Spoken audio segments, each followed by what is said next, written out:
Vendre mon bébé à la naissance. Les mots me donnent des frissons, mais c'est ma seule issue. Ou du moins, c'est ce que je me dis. Je m'appelle Mireille, une fille de Douala. À 23 ans, mère de 2 enfants, je porte une 3e vie en moi. Un bébé dont le destin semble scellé par ma misère et les choix d'un homme qui refuse d'en assumer la responsabilité. Tout commence il y a 1 an, dans un bar d'Aqua, sous une musique amapiano qui fait vibrer les murs. Eric, 35 ans, grand, charismatique, avec une voix grave et un sourire qui promet tout, m'aborde. Pas de coup de foudre, pas d'histoire de film. Mais je l'aime, sincèrement, malgré ses silences, ses humeurs. Nos disputes sont fréquentes, des éclats qu'on apaise avec des excuses rapides, des moments où je crois qu'il peut changer. Les premiers mois avec Eric ressemblent à un rêve bancal. Il m'emmène dans des endroits où je n'ai jamais mis les pieds. Le restaurant du Hilton, avec ses nappes blanches et ses serveurs en costume.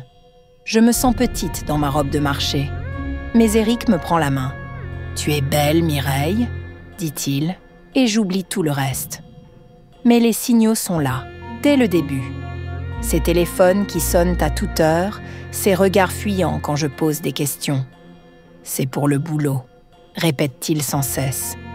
Eric travaille dans l'import-export, dit-il. Mais ses horaires sont bizarres. Il sort le soir, rentre au petit matin, des liasses de billets plein les poches. Les premières fissures apparaissent quand mes enfants tombent malades.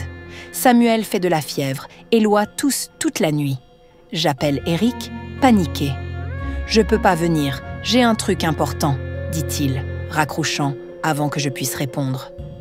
Je passe la nuit à l'hôpital, seule, à bercer mes enfants.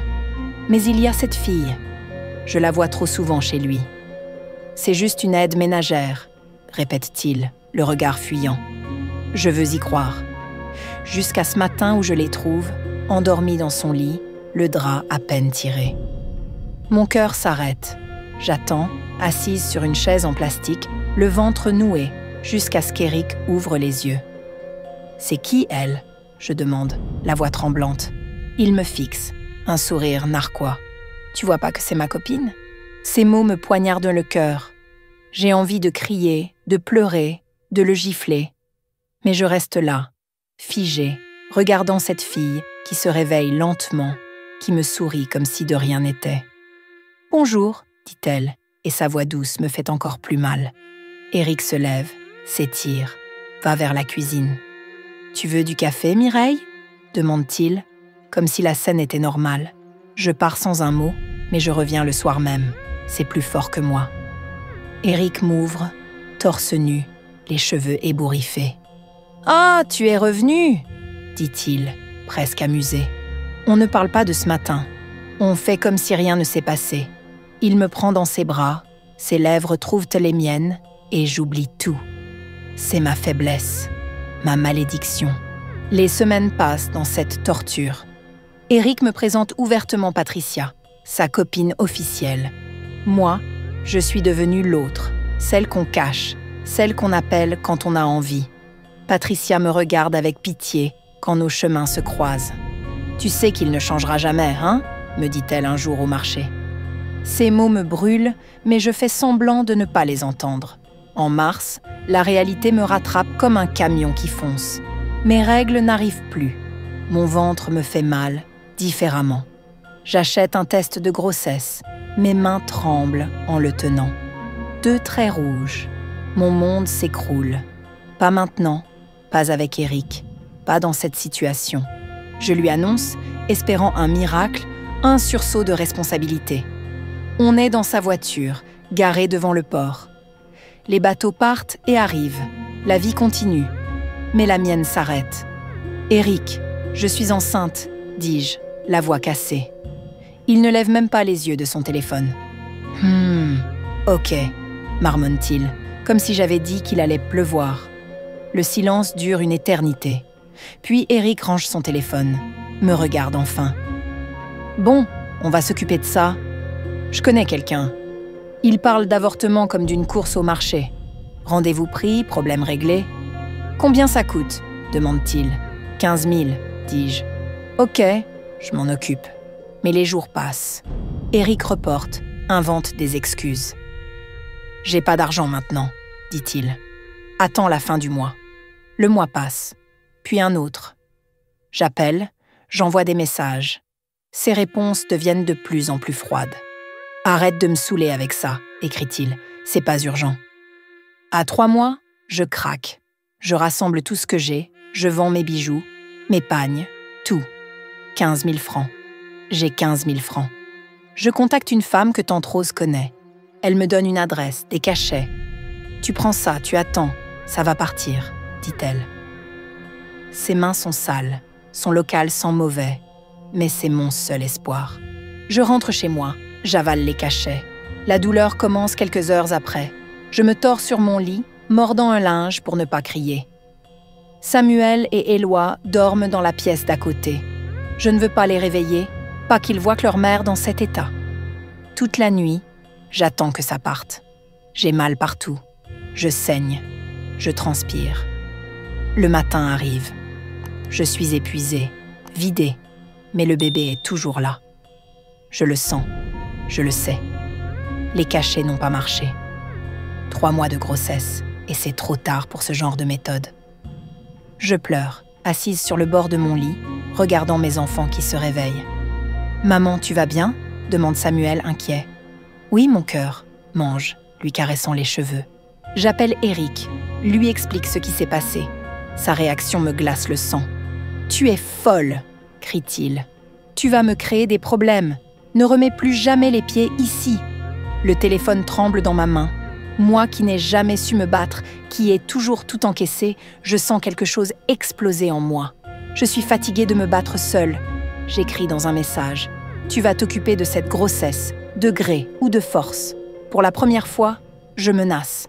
Pour la première fois, je dis non. Sa réponse arrive quelques minutes plus tard.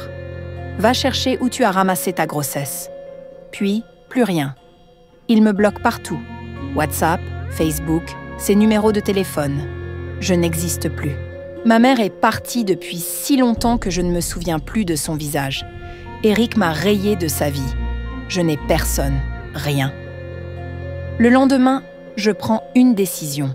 Je vais chez Eric, même s'il m'a interdit. Paul, son frère, m'ouvre. C'est un homme doux, avec des yeux fatigués mais bienveillants. « Mireille, qu'est-ce qui se passe ?» demande-t-il. Je lui raconte tout. Il m'écoute, hoche la tête, soupire. « Mon frère est un idiot, » dit-il simplement. Quand Eric rentre, son visage change. « Qu'est-ce qu'elle fout ici ?» lance-t-il à Paul. « Elle a quelque chose à te dire, » répond Paul calmement. Eric se tourne vers moi furieux. « Je t'ai dit de ne plus revenir !» Sa voix monte, sa main se lève. Paul l'attrape par le bras. « Calme-toi, ne la touche pas. » On s'assoit, tous les trois. Paul force Eric à m'écouter. Je lui parle du bébé, de ma situation, de mes enfants. Eric reste froid, distant. « C'est pas mon problème, » répète-t-il. « Tu t'es débrouillé pour les 2 autres. Débrouille-toi pour celui-là aussi. » Soudain, Eric se lève, nerveux. « Ma femme arrive du village demain. Je veux pas qu'elle te trouve ici. » Sa femme.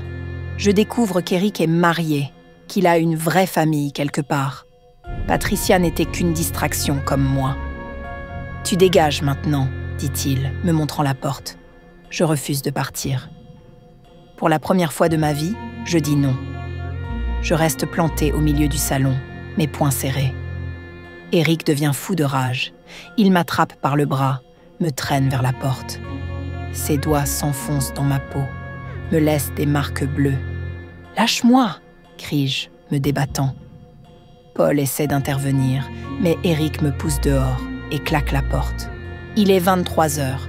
Je suis seule dans la rue, enceinte de 4 mois, avec des bleus sur les bras. Les larmes coulent, incontrôlables. Un mototaxi s'arrête. « Ça va, ma sœur ?» demande le conducteur. Je monte, lui donne mon adresse. Le trajet se fait en silence, mes larmes séchant sur mes joues. Le lundi matin, je prends ma décision. Je vais porter plainte. Mes mains tremblent en signant les papiers à la brigade. L'officier, un homme fatigué aux lunettes épaisses, prend ma déposition. « Il faut qu'il vienne s'expliquer, dit-il. Laissez-lui une convocation. » Je dépose l'enveloppe chez Eric par l'intermédiaire de son ami Joachim. « Dis-lui que c'est urgent, insistai-je. Joachim hoche la tête, mal à l'aise. En rentrant chez moi, je croise Eric par hasard près du marché. Il me sourit, tout naturel. « Salut Mireille, ça va ?» Comme si rien ne s'était passé. Comme si les bleus sur mes bras n'existaient pas. « Tu as reçu la convocation ?» demandai-je. Son sourire se fige. « Quelle convocation ?» Il fait l'innocent, mais je vois dans ses yeux qu'il sait. « À la brigade, pour expliquer pourquoi tu m'as frappé. » Eric ricane. « Tu es folle, Mireille. Tu vas trop loin. » Il s'éloigne, mais je l'entends marmonner. « Cette fille va me créer des problèmes. » Eric ne se présente jamais à la brigade. Une semaine passe, puis 2. L'officier me convoque. « Madame, votre ami ne vient pas. On peut lancer une procédure, mais ça va prendre du temps. Vous êtes sûr que vous voulez continuer ?» Je regarde mes mains, mes enfants qui m'attendent dehors. Une procédure, des mois de tribunal, des frais d'avocat. Je n'ai pas les moyens. Essayez de lui parler une dernière fois, conseille l'officier. Peut-être que vous pouvez trouver un arrangement. Un arrangement. Comme si on pouvait négocier avec Eric. Mais je suis seule, sans soutien, sans argent. Mon père ignore tout et me chassera s'il apprend ma grossesse. J'abandonne la plainte, la mort dans l'âme. Les semaines passent dans un brouillard de honte et de colère. Eric reprend contact, comme si de rien n'était. « Bonjour, boss. Quoi de neuf ?» écrit-il sur WhatsApp. « Boss. » Il m'appelle boss maintenant. Comme si on était des amis. Comme si ma grossesse, mes larmes, ma détresse n'existaient pas. Et moi, par faiblesse, par solitude, je réponds. J'évite le sujet du bébé. On parle de la pluie et du beau temps. 2 fois, dans ma faiblesse, je cède. Eric m'appelle tard le soir, sa voix douce au téléphone. « Viens, j'ai envie de te voir. » Je sais que je ne devrais pas, mais j'y vais. On fait l'amour dans le silence, sans un mot sur le bébé qui grandit en moi. Après, je m'habille en vitesse, honteuse. « Tu pars déjà ?» demande-t-il, presque déçu. Je ne réponds pas. Ces moments me déchirent plus qu'ils ne m'apaisent. À 5 mois de grossesse, mon ventre commence à se voir. Les voisines me regardent, bizarrement. « C'est qui le papa ?» demande Maman Ngozi, la commère du quartier. « C'est compliqué ?» dis-je, fuyant son regard. Elle hoche la tête, comprend sans comprendre. Dans notre quartier, les mères célibataires ne sont pas rares, mais 3 enfants sans père fixe, c'est lourd à porter. Samuel commence à poser des questions. « Maman, pourquoi ton ventre grossit ?» Je m'agenouille à sa hauteur, caresse ses joues. « Il y a un bébé qui grandit dedans, » expliquai-je. « Un autre petit frère ou une petite sœur. » Samuel sourit, excité. « Comme Éloi quand il était dans ton ventre. » Exactement. Il pose sa petite main sur mon ventre et je sens le bébé bouger. « Il m'a donné un coup !» s'exclame-t-il, riant. Ce moment de bonheur pur me fait oublier mes problèmes. Quelques secondes. Mais la réalité revient toujours. L'argent manque. Je vends des beignets au bord de la route, nettoie des bureaux la nuit, mais ça ne suffit pas. Samuel et Éloi dorment sur un matelas usé, troué à plusieurs endroits. Leurs vêtements sont trop petits, leurs chaussures percées. Je mange moins pour qu'ils aient plus, mais ce n'est jamais assez. C'est là que tante Rose entre en scène. Ce n'est pas vraiment ma tante, mais une femme du quartier qui m'a vue grandir. Elle a les cheveux gris, des mains ridées par le travail et des yeux qui ont tout vu. « Mireille, viens t'asseoir, » me dit-elle un soir, alors que je passe devant sa maison. « Il faut qu'on parle. » On s'assoit sur son petit banc devant sa porte, les enfants jouent main dans la rue, leurs cris résonnent dans l'air chaud. « Tu galères déjà avec 2 enfants ?» dit-elle doucement. « Et là, tu en attends un 3e. Comment tu vas faire ?» Je hausse les épaules. « Je ne sais pas, tante Rose, mais je vais me débrouiller. » Elle me regarde longuement. Il y a des couples qui cherchent des enfants, des gens riches qui peuvent offrir une belle vie. Le mot « adoption » flotte dans l'air sans être dit. « Tu y as pensé ?» demande-t-elle. « Non, mange. » En vérité, l'idée me traverse l'esprit depuis des semaines, mais je la chasse à chaque fois. « Ce serait peut-être mieux pour tout le monde », continue tante Rose. « Pour toi, pour tes 2 enfants et pour le bébé. » Elle a raison, je le sais. Mais donner mon enfant, c'est impensable. « Je ne peux pas, » murmurai-je. « C'est mon bébé. » Tante Rose hoche la tête. « Réfléchis-y. Parfois, aimer, c'est savoir lâcher prise. » Cette nuit-là, je ne dors pas. Je pense aux mots de tante Rose, à l'avenir de mes enfants. Samuel grandit, il va bientôt aller à l'école.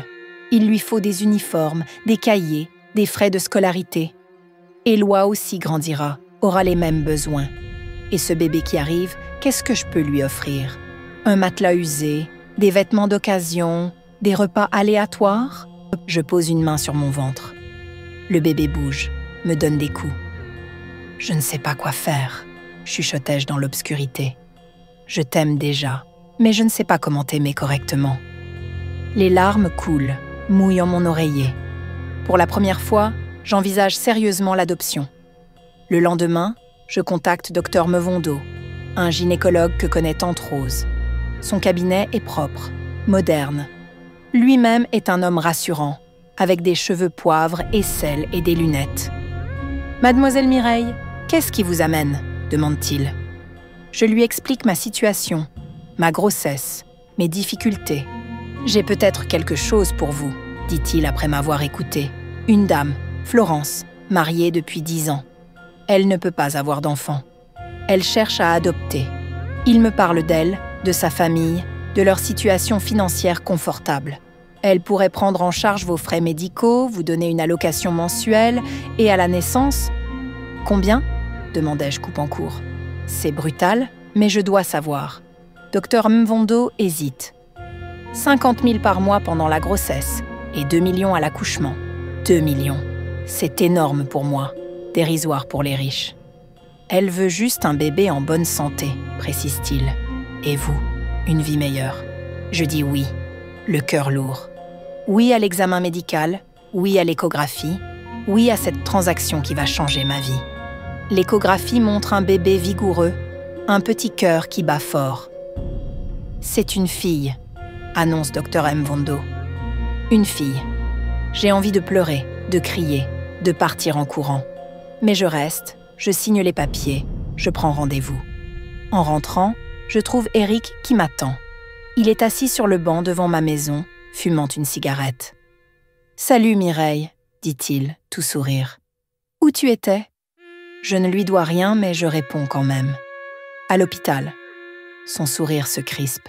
« Pourquoi ?»« Pour le bébé. » Le silence tombe entre nous. « Ah oui, le bébé », dit-il, jetant sa cigarette. « J'y pensais justement. »« C'est quand déjà ?» Sa question me surprend. Depuis des mois, il fait comme si ce bébé n'existait pas. « Dans 4 mois, dis-je. Et tu vas faire quoi ?» Il pose la question avec une fausse désinvolture qui me met mal à l'aise. « Je vais me débrouiller, » réponds-je, comme d'habitude. Eric hoche la tête, pensif. « Si tu as besoin d'aide, » commence-t-il. « Non, merci, » coupe-je. J'ai déjà donné. Il repart, mais quelque chose dans son regard me dérange. Comme s'il préparait quelque chose. Le soir, je ne résiste pas. J'écris à Eric « Qu'est-ce que tu penses de ma grossesse ?» Sa réponse arrive rapidement. « C'est une bonne idée vu ta situation. » Puis, quelques minutes plus tard, « Il te paie combien ?» Mon sang se glace. Comment sait-il ? « Qui te paye ? J'ai peur, mais je dois savoir. »« J'ai mes sources, » écrit-il. « Alors, combien ? » Je mens, je minimise. Pas grand-chose, juste les frais médicaux. Arrête de mentir, Mireille. Je sais que c'est plus. Il insiste, me harcèle de messages. Finalement, je craque. 2 millions, écris-je. Mais c'est à l'accouchement. Sa réponse me coupe le souffle. On partage à 2. Je fixe l'écran, incrédule. Tu plaisantes ? Non, tout l'argent, tu me le donnes. J'ai envie de crier, de jeter mon téléphone. C'est pas ton bébé ? Écris-je. Tu l'as rejeté. Rejeté ou pas, c'est mon sang, mon argent. Cette nuit-là, je ne ferme pas l'œil. Eric connaît mon adresse, mes habitudes. Il peut venir quand il veut, prendre ce qui lui plaît. L'argent, peut-être même le bébé. Je pense à Florence, à sa gentillesse, à l'espoir dans ses yeux. Je pense à Samuel et Éloi, qui dorment paisiblement. Tout peut exploser à cause d'Eric. Elle me parle de sa vie, de son mariage, de ses échecs pour avoir un enfant. 10 ans de tentatives, de fausses couches, de traitements qui n'ont rien donné. « Ce bébé, c'est mon miracle », murmure-t-elle, une larme roulant sur sa joue. « Je ferai tout pour qu'elle soit heureuse. » Elle dit « elle », pas le bébé ou l'enfant. Elle s'y attache déjà. « Je m'occupe de tout », promet-elle. Les examens, l'accouchement, tout. Elle me tend une enveloppe pour ce mois-ci. 50 000 francs, plus que ce que je gagne en 3 mois. Je veux juste que vous preniez soin de vous et d'elle. Sa sincérité me touche, mais les mots d'Eric résonnent. Tout l'argent, tu me le donnes. Je rentre troublée. Florence semble sincère, aimante. Elle offrira à ma fille ce que je ne peux pas donner. La stabilité, l'éducation, un avenir. Mais Eric rôde, comme un vautour. Il faut que je trouve une solution, vite. J'en parle à Paul, le frère d'Eric. On se retrouve dans un petit bar, loin des regards indiscrets. « Mon frère devient fou », dit-il, secouant la tête. Depuis qu'il a appris pour l'adoption, il parle que de ça. Il a même contacté des gens louches. Mon sang se glace. Quels gens ? Paul hésite. Des types qui règlent les problèmes contre de l'argent. Tu dois faire attention, Mireille. Cette révélation me terrifie. Eric ne plaisante pas. Il reviendra, et pas seul. Je pense à mes enfants, à ma fille à naître. Je dois les protéger, mais comment ? Je n'ai ni argent ni relation. Juste l'espoir que Florence puisse m'aider. Le soir, j'écris une lettre à ma fille. Mon petit cœur, je commence, les larmes brouillant ma vision. Je ne sais pas si je te reverrai après ta naissance, mais je veux que tu saches que je t'aime, que ce choix me brise le cœur. Si je te donne à Florence, c'est parce que je veux que tu aies une vie meilleure que la mienne. J'écris des pages et des pages, lui parlant de Samuel et Éloi, de mes rêves pour elle, de mes peurs. Un jour, peut-être, tu comprendras que parfois, aimer, c'est savoir lâcher prise. Je plie la lettre, la range dans ma Bible. Un jour, si elle le veut, je la lui donnerai. À 6 mois, mon ventre s'arrondit vraiment. Les coups du bébé sont plus forts, plus fréquents. Florence devient un pilier dans ma vie. Elle paye mes consultations, achète des vêtements pour Samuel et Éloi, m'aide à respirer. « Comment vous appelez-vous le bébé ?» demande-t-elle un jour. « Espoir », dis-je. Elle s'appellera Espoir. Florence sourit, les yeux brillants. C'est parfait. Lors d'un déjeuner dans un restaurant chic, Florence me prend la main. « Mireille, j'ai une proposition. » Je l'écoute, intriguée. « Je ne veux pas vous arracher votre fille. Je veux une adoption ouverte. Vous resterez dans sa vie, d'une manière ou d'une autre. Vous serez toujours sa maman. Moi, je serai sa maman adoptive. » Ces mots me bouleversent. Garder un lien avec ma fille, c'est inespéré. Je ne peux pas répondre, trop émue. Florence comprend. Prenez votre temps pour réfléchir, mais sachez que je respecterai votre décision. Cette femme me redonne foi en l'humanité. Lors d'un déjeuner dans un restaurant chic, Florence me prend la main. « Mireille, j'ai une proposition. » Je l'écoute, intriguée. « Je ne veux pas vous arracher votre fille. Je veux une adoption ouverte. Vous resterez dans sa vie, d'une manière ou d'une autre. Vous serez toujours sa maman. Moi, je serai sa maman adoptive. » Ces mots me bouleversent. Garder un lien avec ma fille, c'est inespéré. Je ne peux pas répondre, trop émue. Florence comprend. Prenez votre temps pour réfléchir, mais sachez que je respecterai votre décision. Cette femme me redonne foi en l'humanité. Mais les nuages s'amoncellent. Eric réapparaît, plus agressif que jamais. Un soir, en rentrant du marché, je le trouve adossé à un mur, une cigarette aux lèvres. « Mireille !» dit-il, son sourire toxique. « Le bébé va bien ? Je me fige. Qu'est-ce que tu veux, Eric ? Ma voix tremble, mais je tente de paraître forte. Il s'approche trop près. Son haleine pue l'alcool et le tabac. L'argent, t'as pas oublié ? 6 mois, c'est bientôt. Il ricane, et ce son me glace. Tu croyais que j'allais laisser passer ça ? 2 millions, c'est pas rien. Je recule, le cœur battant. C'est pas ton argent, c'est pour le bébé. Eric éclate de rire, un rire méchant qui attire les regards. Son avenir ? Tu es naïve, Mireille. Ce bébé, c'est ma porte de sortie. J'ai des dettes, des problèmes. 2 millions, ça va m'aider. Il avance encore et je sens la panique monter. Où est Paul quand j'ai besoin de lui ? Laisse-la tranquille, Eric. La voix de Paul résonne, ferme. Il sort d'une maison voisine, sa silhouette imposante. Eric se retourne, son sourire s'efface. « T'as rien à faire ici », grogne-t-il. « C'est entre elle et moi. » Paul ne bouge pas. « T'as fait assez de mal. Pars, ou tout le quartier saura qui tu es vraiment. » Eric hésite, ses poings se serrent. L'ambiance devient électrique. Quelques passants s'arrêtent, sentant le danger. Finalement, Eric crache par terre et s'éloigne, non sans me lancer un regard venimeux. 7 mois, Mireille. 7 mois. Sa menace plane dans l'air comme une épée. Paul me raccompagne chez moi, vérifiant que je suis en sécurité. « Il ne plaisante pas, dit-il, inquiet. Mon frère s'est associé à Bruno, un type dangereux. Il prépare quelque chose. » Mon sang se glace. Bruno, je le connais de réputation, un voyou qui règle les problèmes contre paiement. « Qu'est-ce qu'ils veulent faire ?» demandai-je, terrorisé. « Récupérer l'argent, par tous les moyens, » répond Paul. « Peut-être même le bébé. » Eric dit qu'il a des droits. Des droits ? Cet homme qui m'a rejeté, frappé, humilié. Il faut que tu te protèges, Mireille, pour tes enfants. Paul a raison, mais comment ? Je n'ai ni argent ni relation puissante. Cette nuit-là, je ne dors pas. Chaque bruit me fait sursauter. Samuel et Éloi dorment paisiblement, ignorant le danger qui plane. Je pose une main sur mon ventre, sentant espoir bouger. « Je ne laisserai personne te faire du mal, murmurai-je.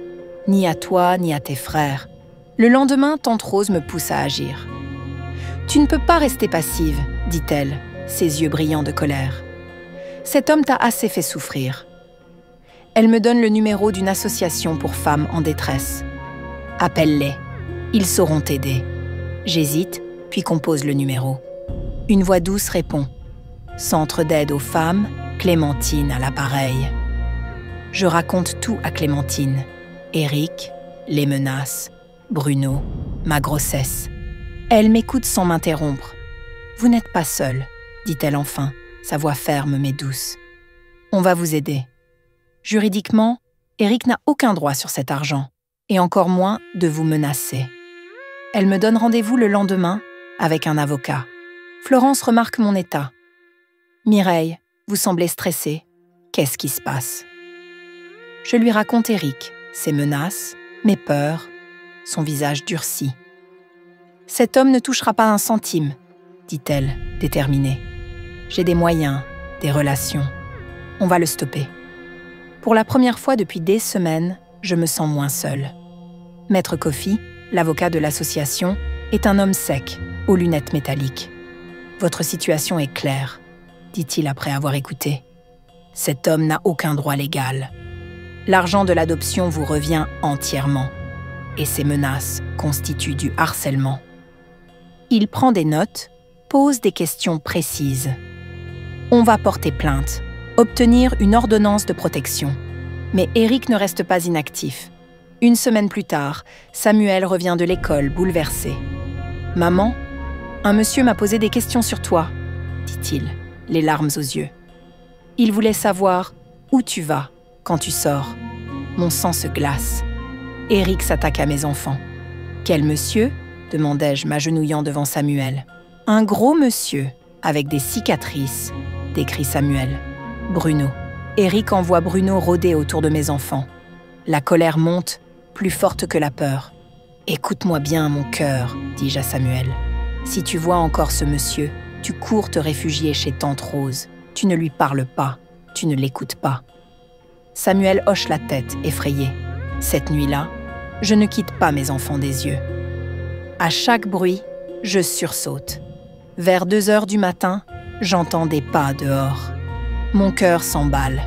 Les pas s'arrêtent devant ma porte. Quelqu'un teste la poignée. « Mireille, ouvre !» dit une voix que je ne reconnais pas. Bruno. Il est là, seul, dans la nuit. « Qu'est-ce que tu veux ?» demandai-je à travers la porte, ma voix tremblante. « Juste discuter », répond-il, faussement aimable. « Éric veut te parler. » « Il n'a qu'à venir lui-même, » Bruno ricane. « Il préfère éviter les complications. Ouvre, on va causer calmement. » Je ne bouge pas. Bruno insiste, sa voix devient menaçante. « Tu peux pas te cacher toute ta vie, Mireille. Ouvre, ou je défonce la porte. » Samuel se réveille, effrayé. « Maman, qu'est-ce qui se passe ?» Je le serre contre moi. « Rien, mon cœur, rendors-toi. » Mais mes mains tremblent, soudain d'autres voix résonnent dehors. « Qu'est-ce que tu fous là, toi ?» C'est la voix de Papa Samba, notre voisin, un homme respecté dans le quartier. « Ça te regarde pas, » grogne Bruno. « Si, ça me regarde. T'es chez nous ici. » D'autres voisins arrivent, attirés par le bruit. Bruno comprend qu'il est en mauvaise posture. « On se reverra, Mireille, » lance-t-il avant de s'éloigner. Papa Samba frappe doucement à ma porte. « Mireille, c'est moi. Ouvre !» Je reconnais sa voix. J'ouvre.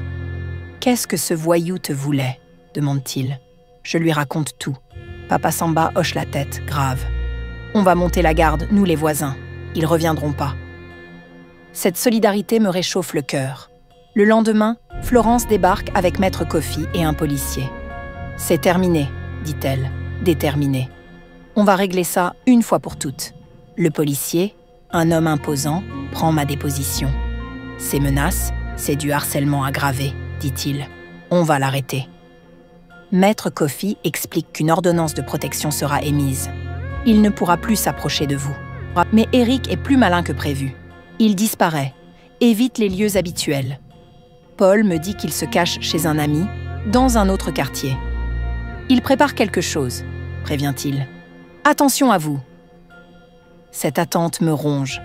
J'ai l'impression d'être une proie, traquée par un prédateur invisible. À 7 mois, tout explose. Un matin, tante Rose m'appelle, paniquée. « Mireille, ils sont chez toi. Éric et Bruno. Ils cassent tout !»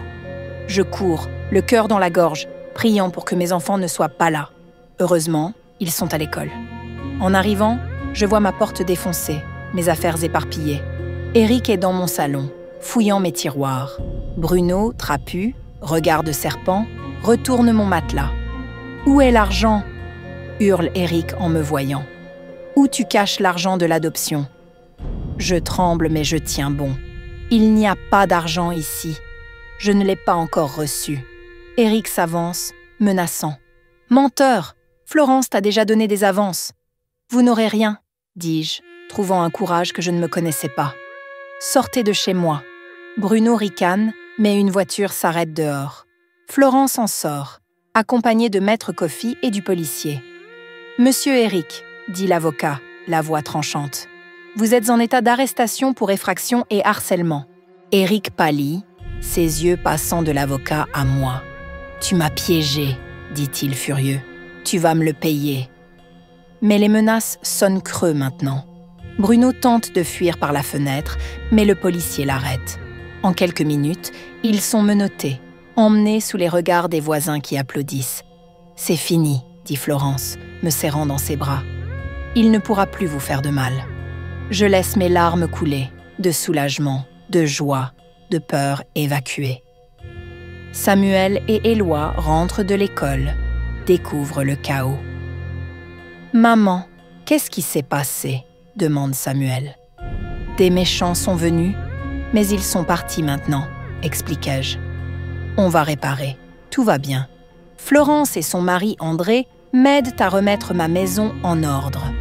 André, un homme calme aux cheveux gris, répare ma porte, remplace ce qui a été cassé. Mireille, ce bébé aura un foyer aimant, dit-il, posant une main sur mon épaule. Mais vous resterez toujours sa maman biologique. C'est important pour elle et pour nous. Ces mots apaisent une partie de ma douleur. L'adoption ouverte, c'est une chance unique. Je pourrais voir ma fille grandir, même si je ne l'élève pas. Florence me montre des photos de la chambre qu'elle a préparée. Murs roses, mobile musical, peluches partout. Elle aura tout l'amour du monde, promet-elle. À 8 mois, l'accouchement approche. Mon ventre est énorme. Espoir bouge constamment. Florence m'accompagne à toutes les consultations, prend des notes, pose des questions. « Comment vous vous sentez ?»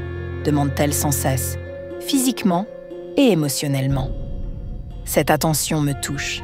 Un soir, assise sur mon lit, je sens les premières contractions.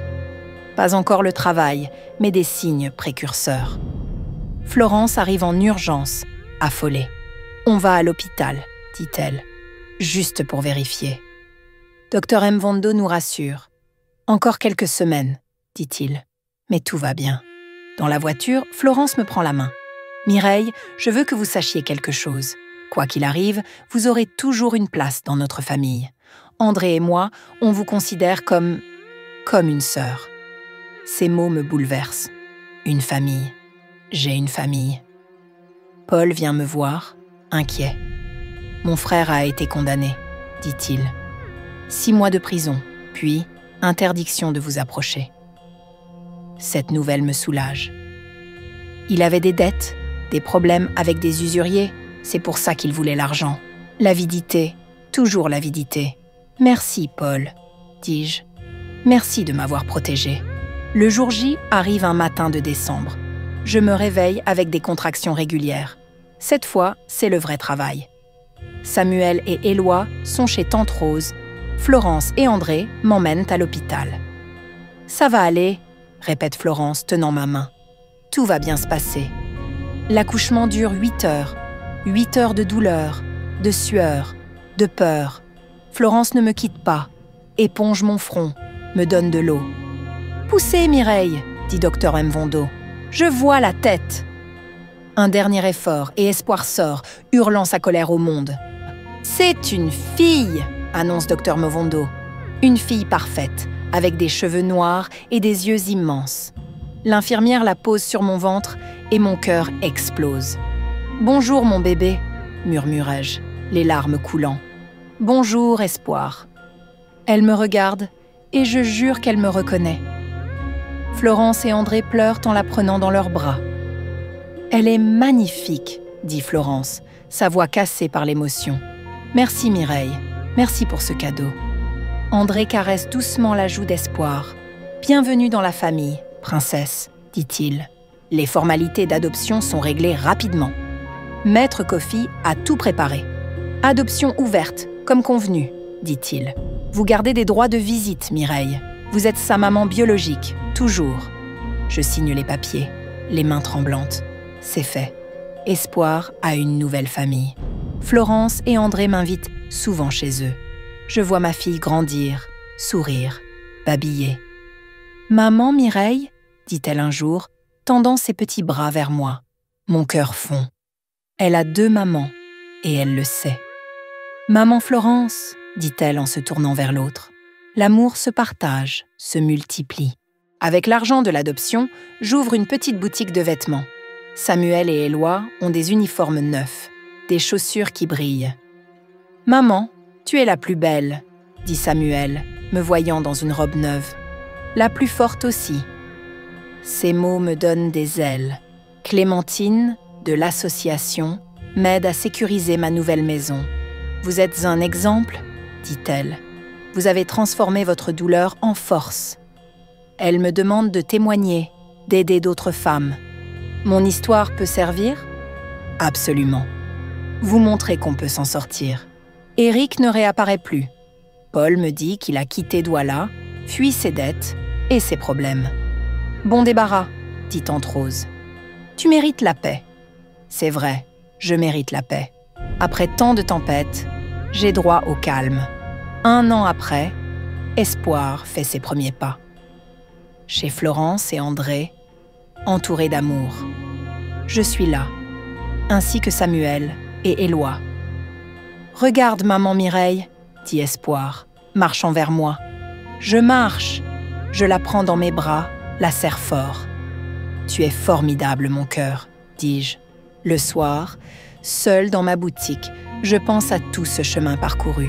La misère, les humiliations, les menaces, mais aussi la solidarité, l'amour, l'espoir. J'ai donné ma fille pour qu'elle ait une meilleure vie, mais j'ai gardé un lien. C'est le plus beau cadeau. Ma leçon? Parfois, aimer, c'est savoir lâcher prise. Mais lâcher prise ne veut pas dire abandonner. J'ai donné espoir à Florence et André, mais je reste sa maman biologique. L'amour ne se divise pas, il se multiplie. Samuel, Éloi et moi, on a une famille élargie maintenant. Et c'est beau. Aux femmes qui me liront, je dis « Ne baissez jamais les bras. Même dans la nuit la plus noire, il y a toujours une étoile qui brille. Cherchez-la, agrippez-vous à elle. L'aide existe, les bonnes personnes existent. Il faut juste oser demander, oser espérer. Moi, Mireille, fille de Douala, mère de 3 enfants, j'ai survécu. J'ai transformé ma douleur en force, ma détresse en espoir. Et si j'ai pu le faire, vous le pouvez aussi. Croyez en vous, croyez en l'amour. Il y a toujours une solution, même quand tout semble perdu. Espoir grandit, heureuse, aimée. Samuel et Éloi excellent à l'école. Ma boutique prospère. Et moi, je souris enfin, vraiment. La vie m'a brisée, mais elle m'a aussi reconstruite. Plus forte, plus sage, plus aimante. C'est ça, la vraie victoire. Ceci est un témoignage anonyme tiré d'une vraie histoire. Si vous avez aimé, n'hésitez pas à vous abonner à la chaîne, à mettre un pouce bleu à cette vidéo et à la partager à vos proches. Votre avis en commentaire est la bienvenue. À la prochaine.